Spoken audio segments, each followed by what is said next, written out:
Cheating wife changed her name and disappeared, but came back when she wanted my property. The ocean possesses a rhythm that humanity has never quite managed to replicate in concrete or steel. It is a cadence of absolute indifference, a metronome that clicks not for the living but for the deep, endless dark. I sat on the teak deck of the Architect, my legs dangling over the edge, listening to the water lap against the hull. The storm had passed an hour ago, leaving the atmosphere scrubbed clean, devoid of the humidity that usually clung to the Pacific Northwest coast in late autumn. The sky above was a vast, unreadable map of darkness, the stars hidden behind a lingering veil of high-altitude clouds that drifted like smoke from a distant, silent fire. I checked my watch. It was 2 in the morning. The timing had to be precise. In my profession, precision is not merely a preference, it is the structural integrity that prevents a skyscraper from becoming a tomb. In life, I had learned too late, the distinction is much the same. I stood up, my joints clicking in the damp cold, and walked into the main cabin. The air inside was still warm, smelling faintly of cedar oil and the expensive, aged leather of the upholstery. It smelled of success. It smelled of the life I was about to incinerate. I did not feel sadness. I did not feel fear. I felt the cold, clinical satisfaction of a surgeon who has finally located the tumor and is poised to make the first incision. The tumor was not in my body. The tumor was my identity. It was the name Ethan Cole and everything attached to it, the awards, the bank accounts, the reputation, and the humiliating, hollow echo of a marriage that had ended long before the papers were ever filed. On the mahogany table, I began to arrange the scene. I placed the items with the care of a museum curator preparing a display for a history that would never be written. First, the crystal tumbler. I tipped it on its side, allowing a small pool of amber liquid to spill onto the varnished wood. The scotch caught the dim light of the instrument panel, glistening like a dark jewel. It suggested a slip, a stumble, a moment of carelessness brought on by the solitude of the sea. I watched the liquid spread, tracing the grain of the wood, a river of waste. Next to it, I placed the ship logbook. It was open to a page where my handwriting trailed off mid-sentence, a deliberate imperfection in a life that had been defined by rigid control.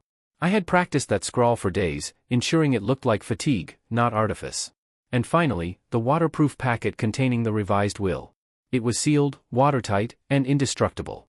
It was a beacon left in the wreckage, a set of instructions for the living from the soon-to-be ghost. I took one last look around the cabin. This was the stage I had built.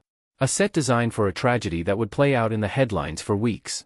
Prominent architect vanishes at sea. I could almost see the scrolling text across the bottom of the news feeds. They would call it a misfortune. They would speculate about the rogue wave or the slippery deck.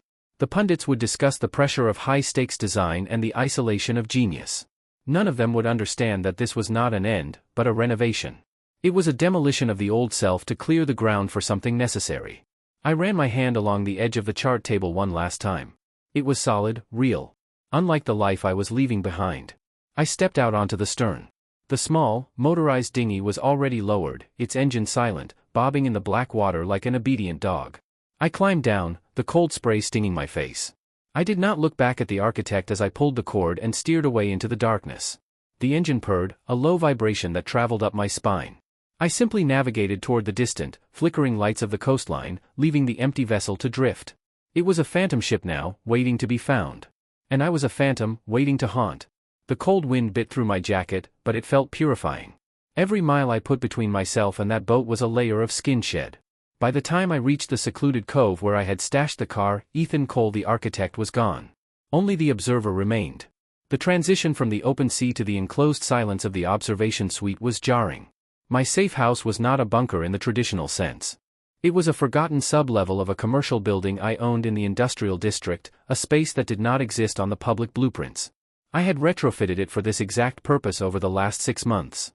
It was a windowless box of reinforced concrete and soundproofed steel, buried beneath the city, humming with the quiet, electric sound of servers and cooling fans. The air here was filtered, recycled, stale compared to the salt air of the ocean, but it smelled of control. I stripped off my wet gear, the heavy waterproof fabric making a sloughing sound in the quiet room. I dressed in dry, comfortable clothes. Gray sweatpants, a charcoal sweater made of soft cashmere. The uniform of the invisible man. I sat in the ergonomic chair before the wall of monitors. 12 high-definition screens flickered to life, bathing the room in a cool, bluish glow that felt more sterile than moonlight. This was my cockpit. My panopticon. From here, I could see everything without being seen. System status, I said into the empty air. All systems nominal, the voice replied. It was a voice I had coded myself, a synthesis of calm authority stripped of human error. Perimeter secure. Biometric scanners active. Network integrity at 100%. I leaned back, the leather of the chair creaking softly, and watched the feeds. Screen 1 showed the exterior of my home. My former home. It was perched on the cliffside of the Sound, a marvel of modern design that I had spent 3 years perfecting. It was a cantilevered structure of glass and reinforced concrete that seemed to defy gravity, floating above the pines like a cloud of geometry. I knew every bolt, every wire, every sensor in that house. I had designed it to be a sanctuary for a marriage I thought would last forever. Now, it was a cage. I looked at the sharp angles of the roof, the way the rain slicked the floor-to-ceiling windows. It was beautiful and cold. A mausoleum for the living. Screen 4 showed the master bedroom. The bed was made with military precision, the sheets tight, the pillows aligned. Screen 5, the kitchen, with its marble countertops gleaming under the low-power night lights. Screen 6, the main foyer, a cavernous space of shadows and stone. Waiting. The house was asleep, but it was dreaming in binary code, sending streams of data back to me. Temperature, humidity, light levels, motion sensor logs. I was the ghost in the machine. I wasn't waiting for the police. I wasn't waiting for the news crews, though they would come soon enough. I was waiting for her. I pulled up a separate interface on the central monitor. It was a financial tracking dashboard, linked to a series of forensic accounting algorithms I had deployed months ago. The data stream was a river of red numbers, a digital hemorrhage that told a story of panic and poor decisions. Jessica. Or Monica, as she was once known before she decided that name was too pedestrian for the life she wanted. I had not seen her in 3 years. Not since the day she packed a single suitcase and walked out while I was at a conference in Tokyo. She had left behind a note on the kitchen island. It said simply, I need more. Not I need space, or I do not love you. Just I need more. It was the most honest thing she had ever written. It was a hunger that defined her. A hunger that could never be satiated, only temporarily fed. She had changed her name, dyed her hair, and tried to reinvent herself in Las Vegas. She wanted to be a high-end real estate mogul, a woman of influence and power. But reinvention requires more than just a new driver license and a new wardrobe. It requires discipline. It requires the ability to build a foundation before you try to construct the penthouse. Jessica had never possessed discipline. She possessed appetite. I watched the data scroll. Credit card declined at a boutique on the Strip 3 hours ago. A second decline at a coffee shop 20 minutes later. Past due notices from 3 different banks piling up in her digital mailbox. She was drowning. I could see the desperation in the metadata. She was a creature of comfort who had run out of runway. The facade she had built was crumbling, and she had no mortar to fix it. I could imagine her standing at that counter, the barista looking at her with pity, the card reader beeping its rejection. The shame would be burning her, not because she was broke, but because she had been seen failing. Then, the alert flashed on my screen. Breaking news: Coast Guard initiates search for missing architect. I zoomed in on a public camera feed I had tapped into. It showed the lobby of her agency in Vegas. The image was grainy, but the facial recognition software locked onto her instantly. A green box framed her face. Jessica. She stood before a television screen mounted on the wall, a paper cup of coffee in her hand. I saw her hand go to her mouth. I saw the shock register in the widening of her eyes. And then, I saw the calculation. It happened in a split second, a micro-expression that most people would have missed. The shock dissolved, replaced by a sudden, sharp clarity. Her posture straightened. She checked her phone. She was doing the math. We were never legally divorced. She had fled, but she had never filed the papers. I had never filed them either, waiting for this precise moment. In her mind, she wasn't looking at a tragedy. She was looking at a solution. She was looking at a lottery ticket. The grief was a mask she was already reaching for, but beneath it was the grin of a scavenger who had just spotted a carcass. Come home, Jessica, I whispered to the empty room, my voice sounding flat and metallic. The door is unlocked. It took her 2 days to return. I spent those 48 hours refining the parameters of the house. The smart home system, which I had named Aura, was not just an automation tool. It was an extension of my will. It was the nervous system of the building. I adjusted the environmental controls. I tweaked the lighting algorithms. I set the ambient temperature to 68 degrees. It was 2 degrees colder than she liked. Just enough to make her subconscious uncomfortable, just enough to make her reach for a sweater that wasn't there, creating a subtle, pervasive sense of unease. I programmed the hallway lights to lag by half a second, so she would always be walking into darkness that cleared just a moment too late. I was setting the stage for a psychological siege. I watched the black sedan pull up to the main gate on the evening of the third day. The rain was falling in sheets, typical for the Pacific Northwest, blurring the camera lenses slightly with streaks of gray. The car was a rental, a mid-range model likely paid for with the last few dollars of credit she had scraped together from a payday lender. The wipers slapped frantically against the windshield, fighting a losing battle against the downpour. The gate camera focused on the driver's side window. It rolled down with a mechanical whine. Jessica looked older. The high-definition feed spared no details. The lines around her eyes were deeper, hidden under layers of expensive foundation that had begun to crack. Her blonde hair was perfectly styled, a golden helmet against the gloom, but there was a brittleness to it. She looked at the intercom, composing her face into a mask of tragic grief. It was a good performance. If I didn't know the truth, if I didn't know about the gambling debts and the maxed-out cards and the desperate calls to lenders, I might have been moved. I might have felt a pang of sympathy for the woman who had once been my wife. But sympathy is a luxury I could no longer afford. "It is Mrs. Cole," she said to the intercom, her voice trembling just the right amount to suggest suppressed tears. "I am coming home." I tapped a key on my console. "Grant access." The heavy steel gate swung open silently. As her car wound up the long, twisting driveway lined with dripping fir trees, I switched my attention to the interior cameras. I watched Marcus Thorne, my attorney, pacing in the foyer. Marcus was the only person who knew I was alive. He was a man of ironclad reputation, or so the public thought. In reality, he was a man of pragmatism. He knew that assisting me was legally gray, walking a fine line between zealous representation and conspiracy, but the blind trust one had set up and the exorbitant fees he was collecting ensured his absolute loyalty. He looked nervous, smoothing the lapels of his charcoal suit. Good. Nervousness reads as solemnity to the unobservant. He checked his watch, then straightened his tie in the reflection of the glass door. He was ready to play his part. The front door opened. Jessica stepped in, shaking off a wet umbrella. She paused, looking around the vast, high-ceilinged foyer. It was a space designed to intimidate, with its stark minimalist lines, floating staircase, and polished concrete floors that reflected the gloom outside. The silence of the house was heavy, amplified by the sound of the rain drumming on the roof. "Mrs. Cole," Marcus said, stepping forward with a practiced gravity. "My deepest condolences." Jessica nodded, dabbing at dry eyes with a lace handkerchief. "Thank you, Mr. Thorne. It has been a nightmare. Absolute nightmare. I still cannot believe he is gone. We are still hoping for the best." Marcus recited the script I had written for him. "But given the conditions at sea and the time elapsed, we must be realistic." She walked further into the room, her heels clicking sharply on the stone like the ticking of a clock. Her eyes darted around, not looking for memories, but assessing value. She was looking at the abstract sculpture in the corner, the custom light fixtures, the furniture imported from Italy. She was appraising her inheritance. I saw her gaze linger on a painting by a local artist that had tripled in value since she left. She wasn't seeing art. She was seeing collateral. "I assume," she said, her voice hardening slightly now that the pleasantries were done, "that as his wife, I have access to the estate? I need to handle his affairs. There are bills, arrangements to be made." Marcus cleared his throat, shifting his weight. "That is a complex matter, Jessica. Technically, Ethan is missing, not declared deceased. The accounts are frozen pending an investigation or a judicial decree."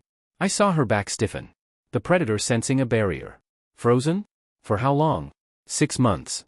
Perhaps longer. Unless a body is found. The color drained from her face. 6 months was an eternity for someone who owed money to the kind of people she owed. 6 months meant ruin. It meant exposure. I could see the panic fluttering in her throat. She had counted on a quick payout, a fast liquidation. She hadn't planned for a siege. However, Marcus continued, pulling a document from his briefcase. Ethan was a man of foresight. He updated his instructions recently. In the event of his disappearance, he stipulated that the spouse, which is you, be granted custodianship of the residence. Custodianship? She frowned, the word tasting sour in her mouth. "You may live here," Marcus explained, gesturing to the grand space around them. "All expenses of the house, including utilities, maintenance, and food delivery, are prepaid and automated. You will have a roof over your head and full provision for your daily needs. But no access to liquid funds. And there is a condition." I leaned forward in my chair, zooming in on her face until her pixels filled the screen. This was the moment. The latch on the trap. "What condition?" she asked. "The continuity clause," Marcus said. Ethan believed that a house left empty dies. He stipulated that for the custodian to maintain their claim on the eventual inheritance, they must reside in the property continuously. If you leave the premises for more than 24 hours at a time, the claim is voided, and the entire estate goes to a charitable trust. Jessica stared at him. I could see the wheels turning behind her eyes. She was trapped. She needed the money, which meant she needed to wait out the 6 months. But to get the money, she had to stay in the house. She had to live in the museum of the man she had abandoned. She had to live in the belly of the beast. She looked at the door, then back at Marcus. The rain lashed against the glass, a reminder of the cold world outside where collectors were waiting. 24 hours? She repeated. It is a standard clause for high-value asset protection, Marcus lied smoothly. To prevent abandonment and vandalism. She looked around the foyer again. It was warm, dry, and expensive. Compared to the wolves waiting for her in Las Vegas, this was a sanctuary. She did not realize it was a panopticon. She did not realize that the walls had eyes and the floors had ears. She did not realize that every breath she took would be measured, every step recorded. Fine, she said, a small, tight smile returning to her lips. It is my home. Where else would I go? Excellent, Marcus said. Welcome back, Mrs. Cole. He handed her the key fob. It was a heavy, metallic object, cool to the touch. She took it, her fingers closing around it possessively. It was the key to the kingdom, she thought. In reality, it was the shackle of the prisoner. As Marcus left, closing the heavy front door behind him, the silence of the house descended like a physical weight. Jessica stood alone in the center of the room. She let out a long breath, her shoulders dropping. The act dropped with them. The grief vanished, replaced by a look of sheer, predatory hunger. Her face transformed. The tragic widow evaporated, and the real Jessica emerged. She kicked off her shoes, leaving them in the middle of the floor, something I had always hated. She walked to the sidebar and poured herself a drink from my collection, a rare single malt, not bothering to use a coaster. The glass clinked against the granite surface, a harsh sound in the quiet room. I made it, she whispered, raising the glass to the empty room. I won. In my bunker, I pressed a button. The connection was instantaneous. Over the house speakers, the voice of the system, Aura, spoke softly, the sound seemingly coming from everywhere and nowhere at once. Welcome home, Monica, the voice said. She froze, the glass halfway to her lips. The liquid trembled. What? She snapped, looking at the ceiling. My name is Jessica. Reset user profile. Voice print confirmed, the system replied, emotionless. Identity verified Monica Cole. Access level guest. Restricted. Guest? She hissed, her voice echoing off the stone walls. I own this place. Access level guest, the system repeated. Temperature set to 68 degrees. Lighting set to evening mode. The lights dimmed instantly, casting long, jagged shadows across the room. The air vents hummed, and a draft of cool air swept through the space. Jessica shivered, pulling her cardigan tighter around herself. She looked around, her eyes wide. For a second, she looked like she wanted to run. But she couldn't. The greed anchored her. The debts anchored her. She was a fly who had landed on the sticky paper, and she was still telling herself she was feasting on the honey. She was exactly where I wanted her. I picked up my pen and opened a fresh notebook. On the first page, I wrote the date and time. My handwriting was steady, unlike the fake scrawl in the logbook on the boat. This was the record of truth. Subject Monica Cole. Status contained. Day 1. I watched her finish her drink in one gulp and march toward the stairs, heading for the master bedroom. She thought she was the queen of the castle. She did not understand that the castle was alive, and it was loyal only to me. I watched her climb, each step taking her deeper into the labyrinth I had constructed. She reached the top of the stairs and paused, looking down into the dark foyer. For a moment, she looked small. Vulnerable. But then she turned away, marching towards the bedroom door, driven by the entitlement that had always been her defining trait. The screen flickered as she moved from camera 3 to camera 4. I did not blink. I did not look away. The storm outside had passed, but inside, the pressure was just beginning to drop. The barometer of her sanity would soon follow. Good night, Monica, I said softly. I turned off the main lights in the bunker, leaving only the glow of the monitors. My reflection stared back at me from the dark glass, superimposed over her figure as she threw herself onto my bed. We were together again, separated by 5 miles of fiber optic cable and a lifetime of lies. The silence in my bunker was absolute, save for the hum of the hard drives recording her every move. The game had officially begun.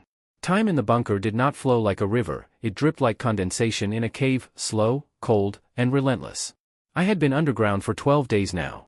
My world had shrunk to the glowing rectangles of the monitors and the hum of the server racks that lined the walls like silent sentinels. I slept in 4-hour shifts, waking instantly at the chime of a proximity alert, my mind snapping from dreams of drowning directly into the sharp focus of the surveillance feeds. Above me, in the world of rain and gray skies, life moved on. But in the house on the cliff, time was becoming a weapon. I watched Jessica on screen 4. She was pacing the length of the master bedroom, her phone pressed to her ear, her posture rigid with tension. It was 3 in the afternoon, but the heavy curtains were drawn, blocking out the relentless drizzle that blurred the horizon of the Puget Sound. She looked like a caged animal, prowling the perimeter of a zoo enclosure that had been designed to look like a natural habitat but felt entirely like a prison. The room was pristine, a testament to minimalist design, but her presence made it feel cluttered with anxiety. "I told you," she hissed into the phone, her voice tinny through the high-gain microphones I had embedded in the ceiling molding. "I need more time. The assets are frozen. It is a probate issue. Do you know what probate is? It means I cannot just write you a check." I adjusted the volume on my console, isolating her voice from the ambient hum of the air conditioning. I knew who was on the other end of the line. My algorithms had traced the incoming calls to a generic shell company in Nevada, a front for the kind of lending institution that did not report to credit bureaus but relied on more persuasive methods of collection. She had borrowed against a future she did not own, and now the bill was due. The interest rates were predatory, the kind that compounded hourly, eating away at sanity as much as net worth. "Don't threaten me," she snapped, her knuckles white as she gripped the device. "If you come here, you get nothing. The police are watching the house because of the investigation. You stay away. I will get the money. I just need a week." She ended the call and threw the phone onto the unmade bed. It bounced once and landed face down, a black monolith of bad news. She stood there, breathing heavily, her chest rising and falling in a rhythm of panic. I leaned back in my chair, steeping my fingers. Panic is a powerful solvent. It dissolves rationality, morality, and caution. It strips a person down to their most basic instincts. And Jessica's instinct had always been survival at any cost. She was a climber who had lost her grip, and now she was clawing at the rock face, not caring whose fingers she stepped on to stop the fall. It was time to turn up the heat. Literally. "Aura," I said into my headset, my voice calm in the sterile silence of the bunker. "Initiate protocol Frostbite. Subroutine Delta." "Acknowledged," the synthesized voice replied, cool and obedient. "Adjusting thermal parameters in the master suite." On the screen, nothing changed visually, but the telemetry data showed the ambient temperature in the bedroom beginning to drop. Slowly. Imperceptibly at first. From a comfortable 70 degrees, it slid to 68. Then 65. Then 60. It was a subtle manipulation, designed to bypass the conscious mind and strike directly at the lizard brain. Cold induces vulnerability. It makes the body feel small, exposed. I watched Jessica rub her arms. She looked at the thermostat on the wall. It still read 70 degrees, I had hacked the display to show a false reading, a gaslighting technique to make her doubt her own senses. She frowned, pulling her cardigan tighter around herself. She walked over to the control panel and tapped the screen, trying to raise the heat. The numbers moved up, but the temperature continued to fall, the air conditioning vents whispering a chilly breeze that belied the readout. "Stupid thing," she muttered, hitting the panel with the palm of her hand. "Work." The house did not respond. It stood stoic, a fortress of glass and indifference. She shivered, not just from the cold, but from the growing sense that the walls were closing in. She went into the bathroom, seeking the comfort of heat. I watched her turn on the shower, steam beginning to rise. I waited. Patience was my primary weapon now. I waited until she was undressed and stepping under the spray, her head tipped back, eyes closed, seeking a moment of respite. Then, I cut the hot water feed. It wasn't a complete shut-off, just a sudden, violent injection of ice-cold water from the reserve tank. She shrieked, a sound of genuine shock that echoed off the marble tiles, and scrambled out of the stall, slipping on the wet floor. She grabbed the vanity for support, her chest heaving. She wrapped a towel around herself, shivering violently, her skin goosebumped. "Ethan and his gadgets," she spat, staring at her reflection in the fogged mirror. "Everything in this house is broken." It wasn't broken. It was hostile. I wanted her to feel that the house itself was rejecting her. I wanted her to feel that she was an intruder in a living organism that recognized her as a virus. Discomfort breeds desperation, and desperation makes people careless. Carelessness leads to mistakes. And mistakes were what I needed to document. She dressed quickly in thick layers, sweatpants and an oversized wool sweater she had found in my closet. It was too big for her, swallowing her frame, making her look smaller, diminished. She abandoned the shower and went downstairs to the kitchen. She needed a drink. She always needed a drink when the pressure mounted. I watched her pour a glass of my vintage Bordeaux. She didn't let it breathe. She didn't savor the bouquet. She drank it like it was water, seeking the numbness rather than the taste. The stage was set for the next act. I had placed the bait 3 days ago, but she had been too distracted by her own misery to notice it. It was a subtle trap, one that required her to be observant, greedy, and morally flexible. Today, with the wolves from Vegas howling at her door and the house freezing her out, she was finally ready. I typed a command into the console. Unlock secure storage. Office sector. Silent mode. On screen 2, in the mahogany-paneled study that had once been my sanctuary, a subtle click echoed. The hidden panel in the wainscoting, usually seamless and invisible to the untrained eye, popped open by a fraction of an inch. It was barely noticeable, unless you were looking for it. Or unless you were pacing the room, looking for something, anything, to sell. Jessica wandered into the study, glass in hand. She was looking for loose cash, watches, anything small and valuable that wouldn't be missed by the inventory audit the lawyers were conducting. She opened desk drawers, rifling through papers with a lack of respect that made my jaw tighten. She found nothing but drafting supplies, old architectural journals, and a few stray paperclips. She turned to leave, frustration etched on her face. Then she stopped. Her eyes had caught the discrepancy in the wall paneling. The shadow line was wrong. The perfectionist in me had designed that room with mathematical precision. Any deviation screamed for attention. Jessica wasn't a perfectionist, but she was a scavenger. Her eyes narrowed. She approached the wall slowly, reaching out a hand. She pushed on the panel. It clicked and swung open smoothly on hidden hinges, revealing a wall safe. I saw her eyes widen.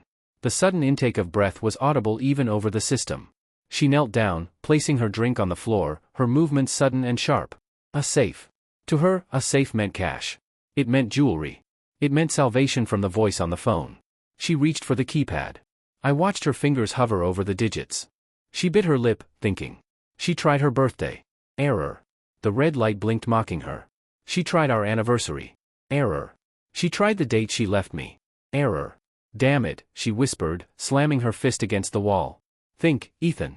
How did you think? She sat back on her heels, chewing her lip until it was raw. Then, her eyes drifted to the bookshelf behind the desk. Specifically, to a row of leather-bound notebooks, my project journals. She knew I kept meticulous records. She knew I never trusted my memory alone. She stood up and pulled down the volume marked 2021, Residential Systems. She riffled through the pages. I had planted the note there weeks before my departure. A yellow sticky note, tucked between the pages of a schematic for the HVAC system. It had a sequence of numbers written on it in my handwriting, labeled simply, Reserve. She found it. I saw the triumph flare in her eyes, a bright, ugly spark. It was almost too easy, but greed has a way of blinding people to the obviousness of a trap. She rushed back to the safe, the journal clutched in her hand like a holy text, and punched in the code. Beep. Click. The heavy steel door swung open. Inside, there was no cash. There were no diamonds. There was only a single, thick manila envelope and a flash drive. I zoomed in on her face. The disappointment was palpable. She looked like a child who had unwrapped a present only to find socks. Her shoulders slumped. She grabbed the envelope and dumped the contents onto the floor, scattering papers across the Persian rug. Legal documents. Blueprints. A deed transfer. She started to shove them back, uninterested, until a cover letter caught her eye. It was on the letterhead of a major commercial development firm, Vanguard Holdings. The subject line read, Acquisition of Skyline Plaza, Final Offer. I watched her read. Her eyes scanned the text, moving faster as she comprehended the numbers.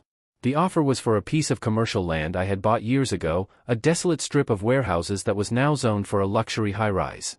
The purchase price listed was $4.5 million. But there was a catch. The letter was dated 2 days before I vanished. The closing deadline was, today.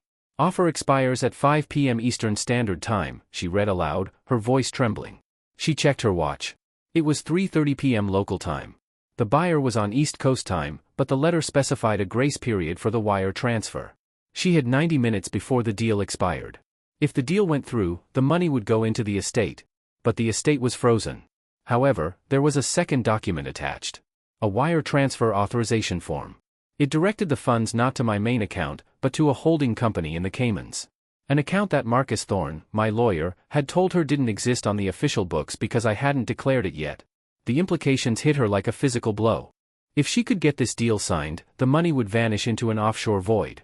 A void she might be able to access if she played her cards right. Or, at the very least, she could negotiate a finder's fee with the buyers if she facilitated the signature. It was a lifeline. A golden parachute. But there was one problem. The signature line at the bottom of the deed was blank. Ethan J. Cole. It needed my hand. My authorization. Without it, the $4 million would evaporate at 5 p.m. Jessica sat on the floor, surrounded by the papers. The house was silent around her, save for the rhythmic ticking of the grandfather clock in the hall. I could see the war being fought in her mind. On one side, the fear of prison, the memory of Marcus's warnings about the continuity clause and the legal scrutiny. On the other, the terror of the loan sharks in Vegas and the seductive pull of millions of dollars.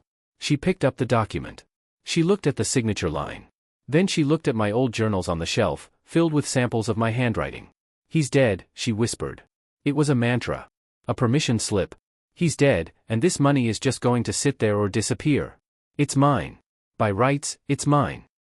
She wasn't stealing from a person, she reasoned. She was salvaging wreckage. She was the widow claiming her due. The mental gymnastics were fascinating to watch. She was building a moral framework to support a felony. She stood up and walked to my desk.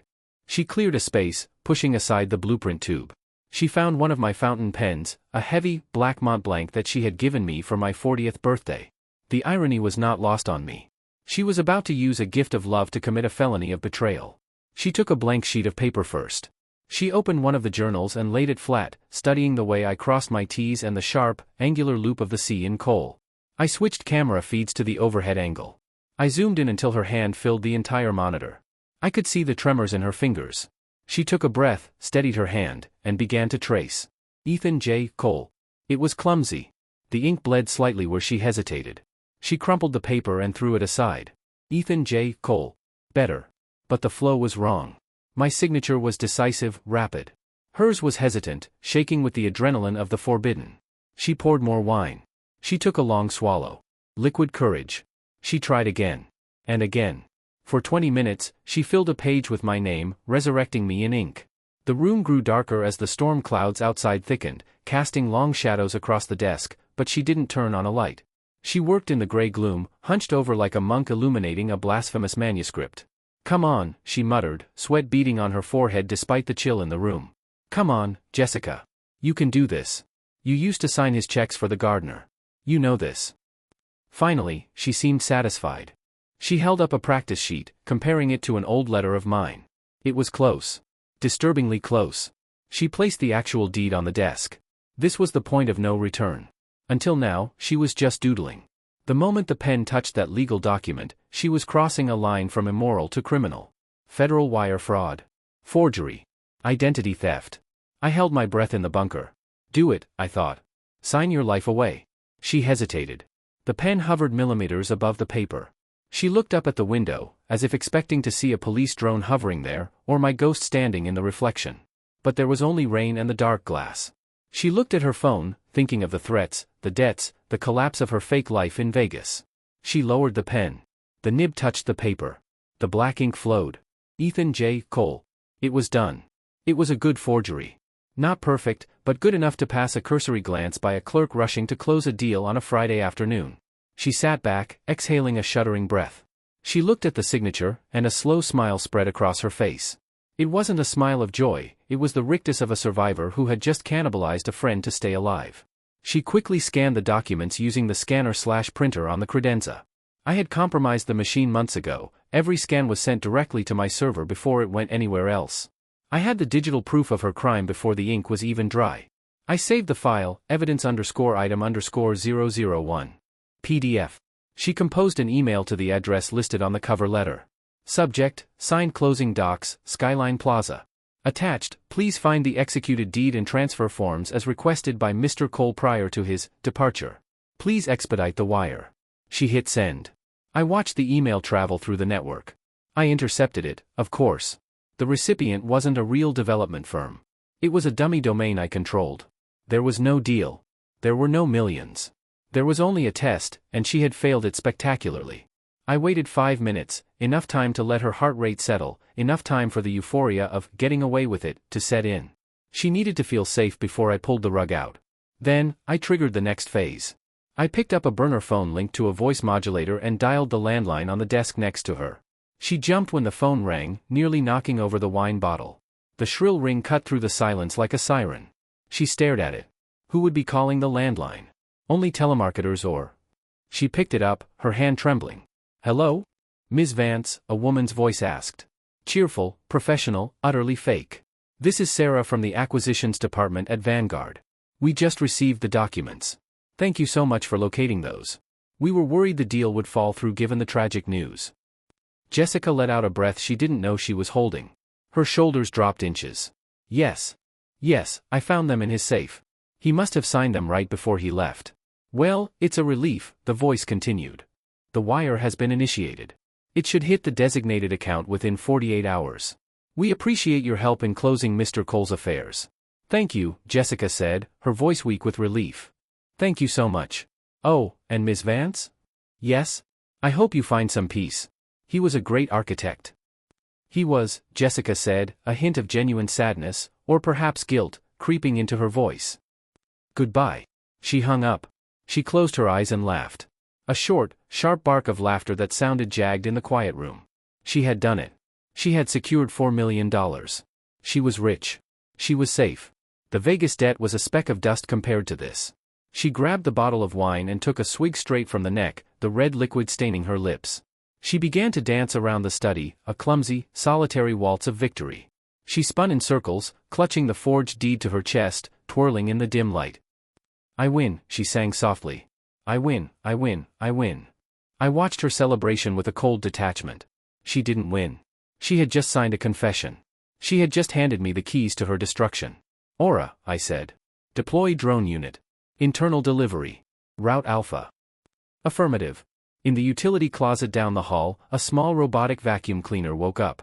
It wasn't a standard model. I had modified it with a small cargo tray and a specialized camera rig. It whirred to life and rolled out into the hallway, its motor a low hum on the hardwood floor. Jessica was still in the study, pouring another drink, planning her future. She was probably thinking about Paris. Or Milan. Somewhere far away from the rain and the memory of Ethan Cole. Somewhere where she could be Monica again, but rich. She didn't hear the soft hum of the robot until it bumped gently against the doorframe of the study. She turned, startled, spilling a drop of wine on the carpet. What the hell, she muttered. The little machine rolled into the room. It navigated around the legs of the chairs with mechanical precision and stopped directly in front of her feet. It chirped once, a cheerful electronic sound that felt incredibly out of place. On top of the robot, in the small tray, sat a single piece of glossy photo paper. It was face down. Jessica stared at it. The house cleaning schedule was set for mornings. Why was this thing active now? And what was it carrying? Curiosity, the cat's fatal flaw, drew her in. She set the bottle down and bent to pick up the photo. She turned it over. I zoomed in on the paper as she held it. It was a high-resolution screen capture taken from the ceiling camera exactly 20 minutes ago. It showed Jessica, hunched over the desk, the pen in her hand, the tip touching the paper. The focus was razor-sharp. You could see the strain in her neck. You could see the forgery in progress. You could see the guilt etched into her profile. There was no text on the photo. No, I know what you did. No threat. Just the image. The undeniable, objective reality of her crime, printed and delivered by a machine. Jessica dropped the photo as if it were burning hot. It fluttered to the floor, landing face up, staring back at her. She spun around, her eyes wild. She scanned the ceiling, the corners of the room, the bookshelves. Who's there? She screamed. Her voice cracked, shattering the silence. Who is doing this? Silence. The only answer was the software of the robot as it turned around and rolled back into the hallway, its mission complete. She ran to the door and looked out into the dark corridor. Empty. Just the long shadows and the faint hum of the refrigerator in the kitchen. She ran back to the desk and grabbed the forged deed. She wanted to destroy it, to burn it. But she had already emailed the scan. It was out there. And someone knew. Someone was watching. Marcus, she whispered, her voice trembling. Is that you? Are you watching me? She grabbed the phone to call the lawyer, her thumb hovering over his contact. But then she stopped. If it was Marcus, he had her. He was the executor. If she admitted to him she forged it, she was done. If it wasn't Marcus, then who? A blackmailer? A private investigator hired by the insurance company? Or... She didn't dare finish the thought. She backed away from the desk, retreating until her back hit the wall. She slid down to the floor, pulling her knees to her chest. The euphoria of 5 minutes ago had curdled into a thick, oily terror. The room felt smaller. The shadows seemed to stretch toward her like fingers. She was rich, yes. But now she was also a target. And she was trapped in a house that seemed to be watching her every mistake. She looked at the ventilation grates, the smoke detectors, the light fixtures. Were they all eyes? In the bunker, I saved the video file of her reaction. I labeled it Exhibit B, Awareness of Guilt. I leaned forward and spoke into the microphone, knowing she couldn't hear me, but needing to say the words anyway. The ink never dries, Jessica. Not really. It stains everything it touches. I watched her sit there in the dark for a long time, clutching the empty wine bottle, staring at the photo on the floor. She didn't sleep that night. She kept the lights on in every room she entered, moving through the house like a fugitive, jumping at the sound of the settling foundation. She didn't know it yet, but the temperature was dropping again. 64 degrees. 62. The cold was setting in. And the cage door had just been double-locked. She was no longer just a guest, she was a specimen in a jar, and I was the scientist tapping on the glass. The human mind is a fortress, but like any structure, it has load-bearing walls. If you identify them and apply enough pressure, the entire edifice collapses. Jessica had spent 3 weeks in the house now. The first week had been about discomfort, the cold, the silence. The second week had been about temptation, the forgery, the theft. This week, the third week, was about the erosion of reality. I sat in the bunker, my coffee cold, watching Screen 6. It was 2 a.m. Jessica was in the kitchen. She wasn't drinking anymore, she had moved past the numbing phase into the hypervigilant phase. She was scrubbing the countertop. Again. And again. With a dry cloth. Aura, I said, my voice low. Playback audio file, footsteps_hardwood_03. Loop every 45 seconds. Volume level 2. Executing, the system replied. In the house, a faint sound drifted down from the second floor. Thump, thump, just quiet enough to be mistaken for the house settling, but rhythmic enough to suggest a gate. Jessica froze. The cloth stopped moving. She looked up at the ceiling, her eyes wide, reflecting the under-cabinet lighting. She held her breath. I waited. Thump, thump. Hello, she called out. Her voice was thin, brittle. Silence. She grabbed a steak knife from the block. It was a futile gesture against a ghost, but it gave her hand something to do. She walked to the bottom of the stairs and peered up into the darkness. I switched to the hallway camera. She looked small at the bottom of that grand staircase, a speck of dust in a vacuum. I know you're up there. She screamed. Stop it. Just stop it. She wasn't screaming at an intruder anymore. She was screaming at the atmosphere. I stopped the audio. The silence that rushed back in was deafening. It was heavier than the noise. She stood there for 5 minutes, waiting for the next sound, but I gave her nothing. Deprivation is just as effective as stimulation. She retreated to the living room and turned on the television. I let her watch for 10 minutes before I cut the signal. Static filled the screen. Then, for a fraction of a second, 3 frames of video, barely perceptible, I spliced in an image. It was a photo of us from our honeymoon in Italy. We were smiling, holding gelato. She blinked. She rubbed her eyes. What? She changed the channel. Static. Another flash. A photo of her signing the forged deed. She dropped the remote. She curled into a ball on the sofa, pulling a blanket over her head. She was beginning to doubt her own senses. Gaslighting is a cruel tool, but she had gaslit me for our entire marriage, telling me she loved me while she funneled my money into her secret accounts. This was simply a return of investment. The next morning, the real catalyst arrived. I watched her pacing the foyer, waiting for the mail. When the slot clattered, she pounced on the envelopes. Most were bills or condolences. But one was different. It was from Apex Life Assurance. I had anticipated this move. In fact, I had engineered it. When she forged the deed, she got a taste of quick money, but the wire transfer I had simulated was delayed. The fake bank sent her a notification about regulatory holds. She was desperate again. And desperation seeks the biggest payout. She tore open the envelope. It was a standard inquiry form, but inside, I had ensured there was a brochure about accelerated death benefits in cases of probable demise with extenuating circumstances. She read it. I saw the calculation return to her eyes. The fear of the night before vanished, replaced by the cold logic of greed. If she could get the insurance money, $5 million double indemnity, she could leave. She could pay off everyone, run to Brazil, and never look back at this haunted house. But to get the money quickly, she needed to prove it wasn't just a disappearance. She needed to prove it was a tragedy. And she needed to convince an investigator. She picked up her phone and dialed the number on the letterhead. Yes, she said, her voice adopting that tragic tremolo again. This is Mrs. Cole. I found something. In his journals.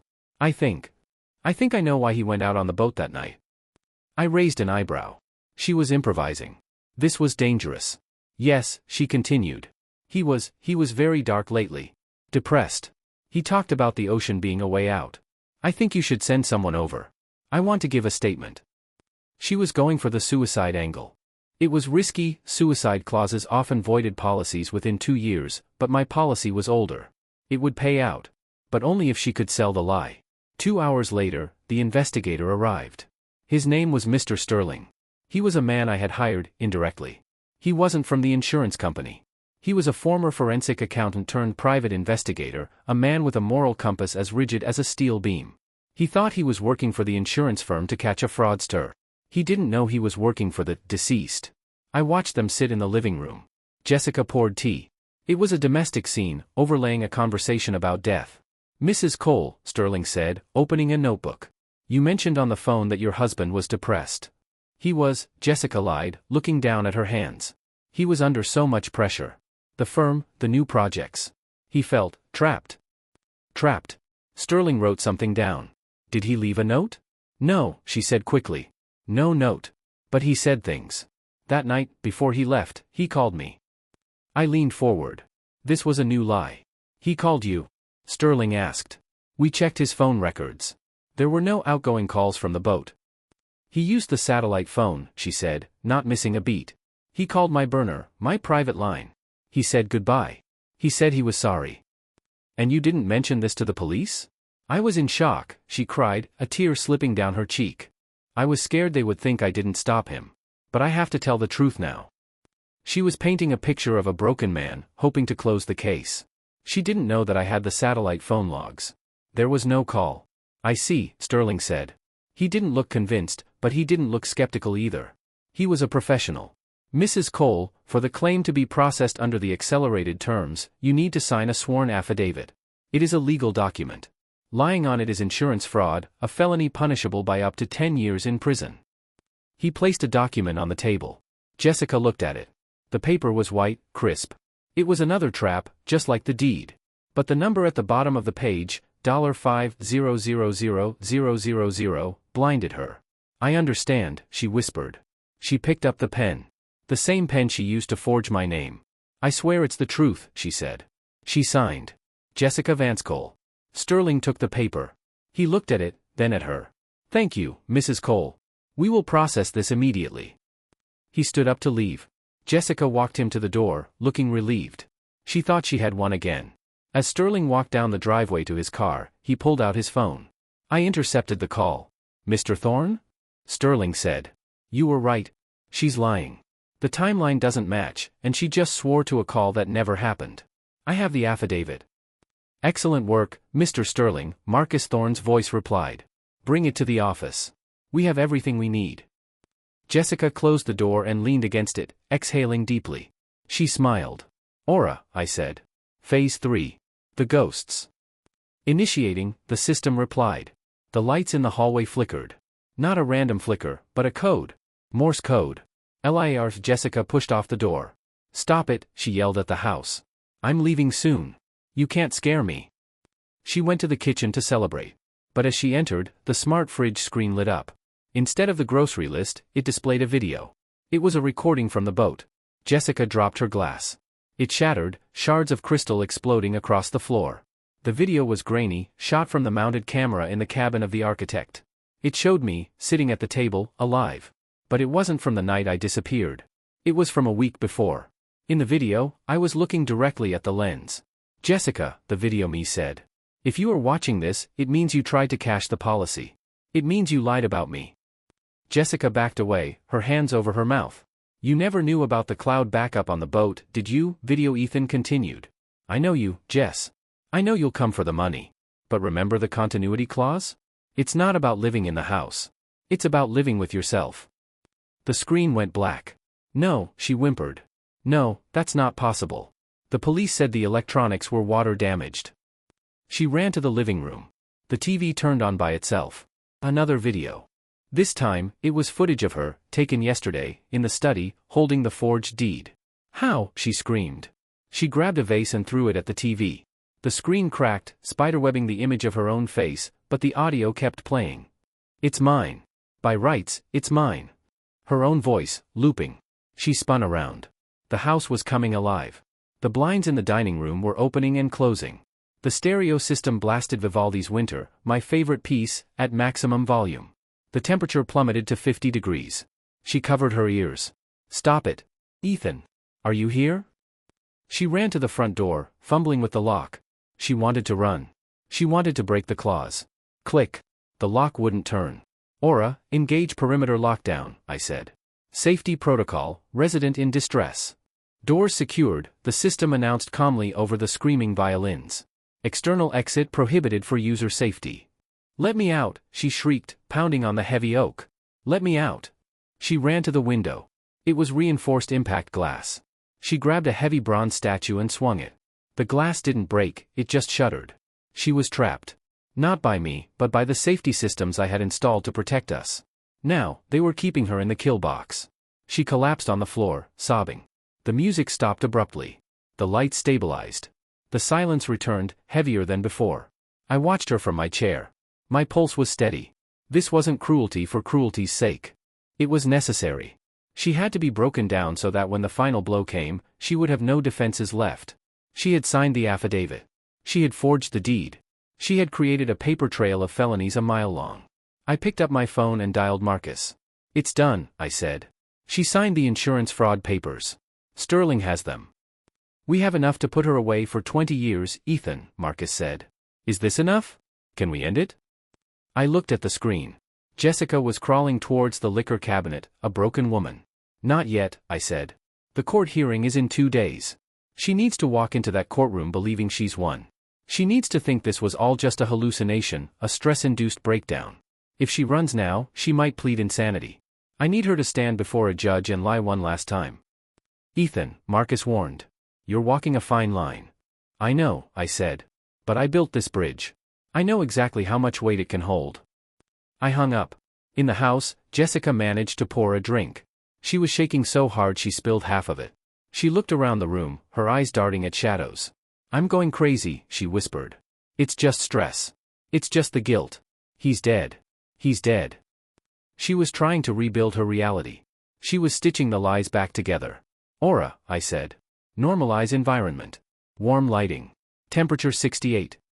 The house softened. The lights glowed with a warm, amber hue. The heat kicked in. It was as if the storm had never happened. Jessica looked around, confused. The comfort was more terrifying than the chaos. It made her doubt her memory. Had the music really played? Had the doors really locked? Or was she losing her mind? She stood up, unsteady. She walked to the mirror in the hallway and looked at herself. She fixed her hair. She wiped her face. Get it together, Jessica, she told her reflection. 2 more days. Just 2 more days and you're rich. You can hire the best doctors in Switzerland. Just hold on. She walked up the stairs, gripping the railing like a lifeline. I watched her go. She was resilient, I had to give her that. Like a cockroach, she could survive almost anything.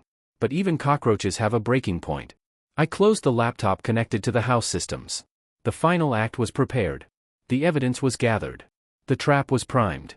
I laid down on my cot in the bunker, staring at the concrete ceiling. For the first time in weeks, I felt tired. The weight of being a ghost was heavy. But soon, I would be resurrected. And the resurrection would be far more violent than the death. The morning of the hearing arrived not with a sunrise, but with a gradual lightening of the gray ceiling that hung over Seattle.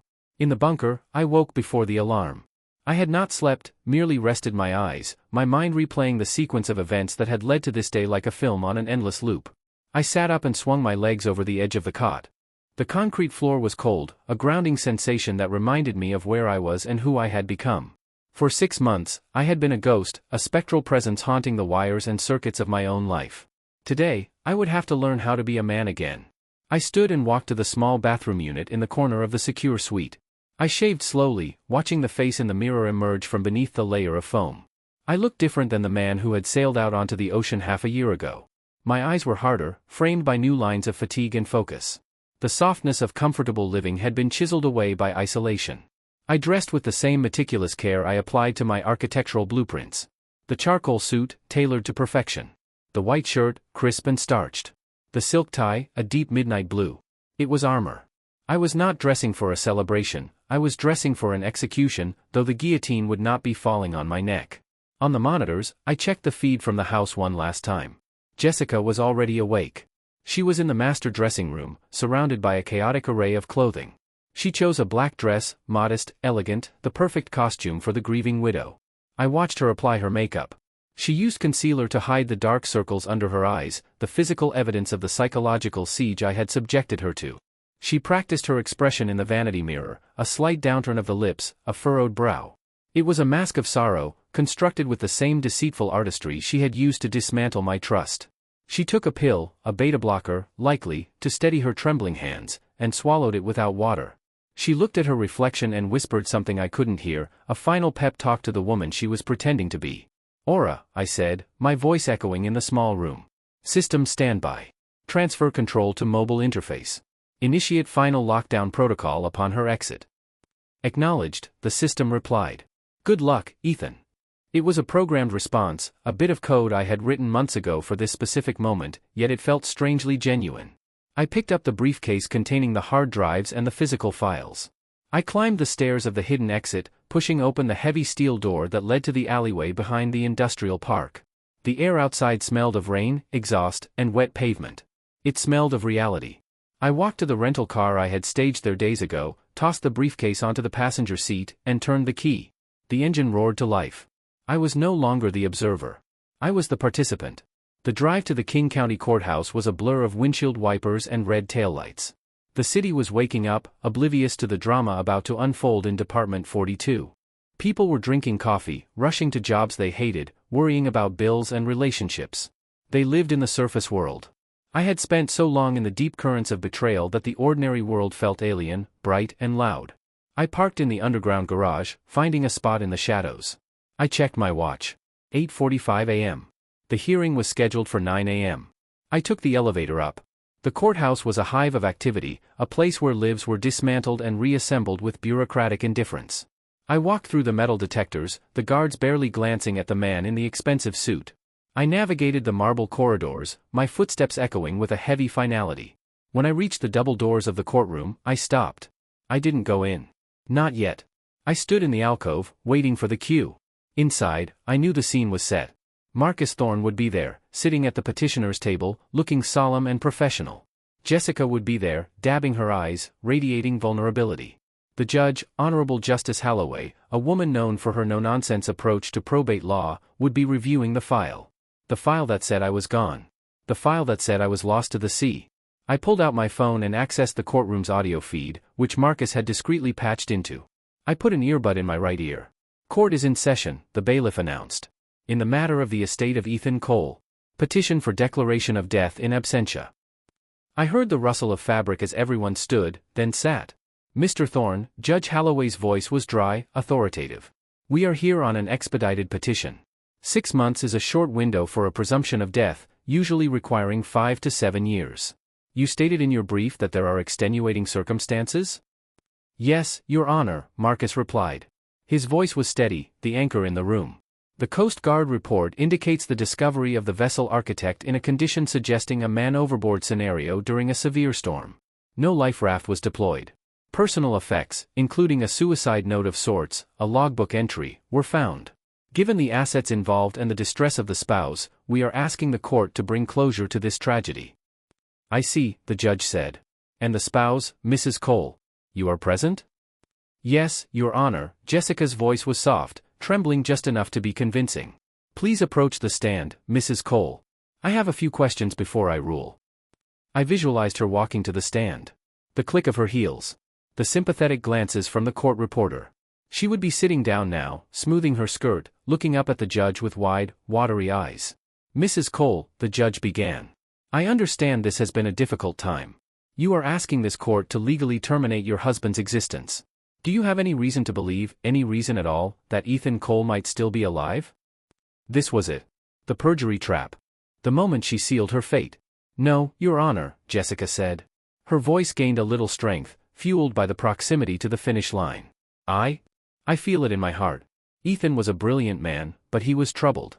He was in a dark place before he left. If there was any chance he was alive, he would have contacted me. He loved me. He wouldn't put me through this torture if he were still here. He is gone. I just want to carry out his final wishes and try to heal. And you are the sole beneficiary of the estate? Yes, Your Honor. We had no children. It was just us. Very well, the judge sighed. Based on the evidence presented, the Coast Guard reports, and the testimony of the spouse, the court is prepared to issue the decree. It is a tragedy to lose such a talented member of the community. I am signing the order declaring Ethan Cole legally deceased as of. I pushed the courtroom doors open. They swung wide with a heavy swoosh of air. The sound cut through the quiet atmosphere of the room like a gunshot. I stepped into the aisle. I did not rush. I walked with a measured, deliberate pace. The silence that followed was absolute. It was a physical weight that pressed down on everyone in the room. The court reporter's hands froze over the keys. The bailiff dropped his phone. Jessica was facing the judge. She heard the doors and turned her head slowly, annoyed at the interruption. When her eyes landed on me, the color drained from her face so instantly it looked as if a plug had been pulled. She didn't scream. She didn't faint. She simply turned to stone. Her mouth opened, but no sound came out. Her eyes bulged, processing an impossibility. Judge Holloway looked up, peering over her reading glasses. She looked from the file photo of the deceased to the man standing in her courtroom. Her gavel remained suspended in the air. Your Honor, I said, my voice calm, projecting clearly to the back of the room. I apologize for the dramatic entrance. The traffic on the I-5 was worse than expected. Jessica let out a strangled sound, a gasp that sounded like a dying animal. She gripped the railing of the witness stand so hard her knuckles turned blue. Mr. Cole? The judge asked, her voice losing its judicial detachment. Yes, Your Honor. Ethan Cole. Alive, well, and very much objecting to being declared dead. Marcus Thorne stood up. He didn't look surprised. He looked grimly satisfied. Your Honor, I move to withdraw the petition for the declaration of death immediately.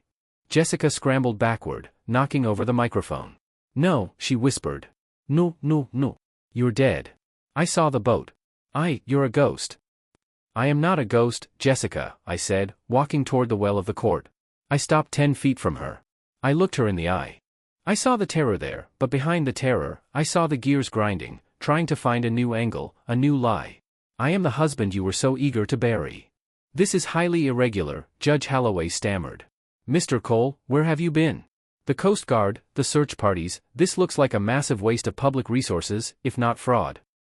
I assure you, Your Honor, I have prepared a full statement for the authorities regarding my absence, I said, turning my attention to the bench. I needed time away. A sabbatical. I did not anticipate that my wife would move with such velocity to erase me. Jessica found her voice. She stood up, pointing a shaking finger at me. He's lying. He did this on purpose. He tortured me. He watched me. She looked around the room, desperate for an ally. He's insane. He faked his death to torment me. Torture? Marcus Thorne interrupted, stepping forward with a thick file folder in his hands. That is a serious accusation, Mrs. Cole. Especially coming from someone who just perjured herself in front of this court. I didn't perjure myself, she shrieked. I thought he was dead. Did you? Marcus asked. He turned to the judge. Your Honor, while Mr. Cole's return renders the death petition moot, it raises significant legal issues regarding the conduct of Mrs. Cole during his absence. We ask the court's indulgence to submit evidence into the record. Evidence that proves Mrs. Cole knew, or at least suspected, that her husband was alive, and chose to proceed with fraudulent claims regardless. Suspected? Jessica laughed hysterically. How could I suspect? Because of the continuity clause, Marcus said calmly. And because of the documents you signed. He walked to the clerk's desk and placed the folder down. Exhibit A deed of transfer for the Skyline Plaza property, dated 3 weeks ago. Signed by Ethan Cole. Or rather, bearing a signature purporting to be Ethan Cole's. Jessica went pale. She stopped breathing. My client was in isolation, Marcus continued. He could not have signed this. We have forensic video analysis, captured by the security system of the couple's own home, showing Mrs. Cole practicing the signature for 20 minutes before forging it on the legal document. That's illegal. Jessica shouted. You can't record me in my own home. Actually, I spoke up, it is my home. The deed is in my name. And the security disclaimer you signed when you moved in 3 years ago, part of the smart home package, grants full consent for internal monitoring for security purposes. You signed it, Jessica. You just never read the fine print. Marcus pulled another document. Exhibit B, a sworn affidavit to Apex Life Assurance, signed yesterday by Mrs. Cole. In it, she claims to have received a satellite phone call from Mr. Cole on the night of his disappearance, confirming suicide. A call that never happened. We have the satellite logs from the provider. No call was made. She fabricated a conversation with a dead man to expedite a $5 million payout. The judge's face hardened. The shock of my resurrection was replaced by the cold anger of a jurist who realizes her court has been used as a tool for theft. Mrs. Cole, Judge Holloway said, her voice dropping an octave. Is this true? Jessica looked at the judge, then at me, then at Marcus. She was cornered. The walls of the courtroom, paneled in dark wood, felt like the walls of the bunker. She realized then that the trap hadn't ended when she left the house. The courtroom was the final cage. I needed the money, she stammered, the tears now real, born of self-pity. He left me with nothing. He disappeared. I had debts. I was just trying to survive. By stealing? Marcus asked. By committing wire fraud? By forgery? By perjury? He drove me to it, she screamed, pointing at me again. He set me up. He left the safe easy to open. He put the papers there. He tempted me. I took a step closer. I tempted you? I asked quietly. Jessica, I left a door open. You chose to walk through it. I left a pen on the desk. You chose to pick it up. You could have waited. You could have lived in the house, rent-free, fed and safe, for the full 6 months. You could have been the grieving widow you pretended to be. But you couldn't wait. Because it was never about me. It was always about what you could take from me. She stared at me, hatred burning through her tear-stained mascara. You bastard, she hissed. You planned this. All of it. I tested the structure, I said. And it collapsed. Just as I predicted. Judge Holloway banged her gavel. The sound cracked like a whip. That is enough. This court is not a theater. Bailiff, take Mrs. Cole into custody. What? Jessica gasped. Custody? Mrs. Cole, you have just admitted to multiple felonies on the record, in addition to the evidence presented by Mr. Thorne. You are remanded to the county jail pending charges from the district attorney's office regarding fraud, forgery, and perjury. 2 bailiffs moved toward her. Jessica backed away, bumping into the witness stand. No, you can't. I'm the victim here. He's the psycho. Look at him. He's standing there smiling. I wasn't smiling. I was watching. It was a solemn observation of a demolition. The bailiff took her arm. She tried to pull away, but he was firm. He handcuffed her wrists behind her back. The click of the metal cuffs was the loudest sound in the room. It was the final sound of her freedom dying. As they led her past me, she stopped. She looked up into my face. She looked old, broken, the glamour of the morning completely stripped away. Why, she whispered. Why didn't you just divorce me? I leaned in close, so only she could hear. The scent of her expensive perfume was tainted by the sour smell of fear. Because a divorce splits the assets, I whispered. This keeps everything exactly where it belongs. Her eyes went wide with realization. It wasn't just about emotional revenge. It was about total preservation. By committing felonies against the estate, she had voided her marital share. The prenuptial agreement had a criminal misconduct clause. She was leaving with nothing. Not a dime. She screamed then. A raw, ugly sound of pure frustration. The bailiffs dragged her out of the double doors, her heels dragging on the carpet, her voice echoing down the hallway until the heavy doors swung shut, cutting off the noise. The silence returned to the courtroom. Mr. Cole, Judge Holloway said, rubbing her temples.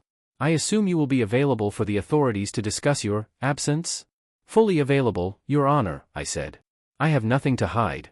I was a man overwhelmed who took a break. My wife's criminal reaction to that break is regrettable, but not my doing. The judge looked at me for a long moment. She knew. She knew I had engineered it. She knew I had played the system just as skillfully as I played the stock market. But she also knew that legally, I was untouchable.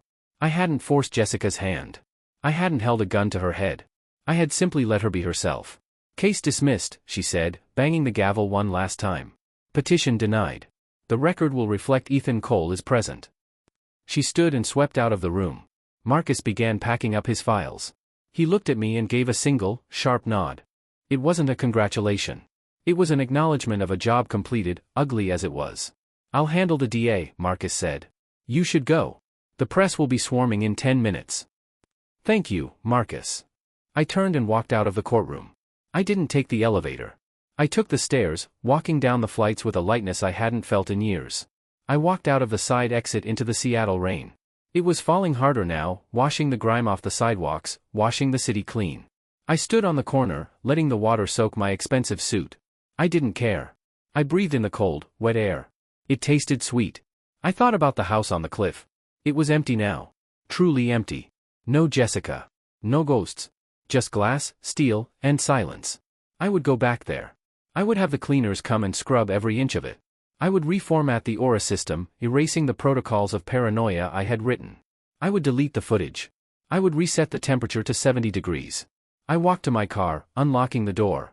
As I sat in the driver's seat, I looked at my reflection in the rearview mirror one last time. The lines were still there, but the shadow behind the eyes was gone. The observer was retired. Ethan Cole was back. I started the engine and pulled out into traffic, merging with the stream of cars, just another commuter on a rainy Tuesday. But as I drove, I allowed myself a small, private thought. I thought about the ocean. I thought about how it felt to drift, untethered. And I knew that while I had won the war, a part of me, the part that had sat on that boat in the dark, would always remain out there, drifting, waiting for the next storm. But for now, the storm was over. The price had been paid. And the return was complete.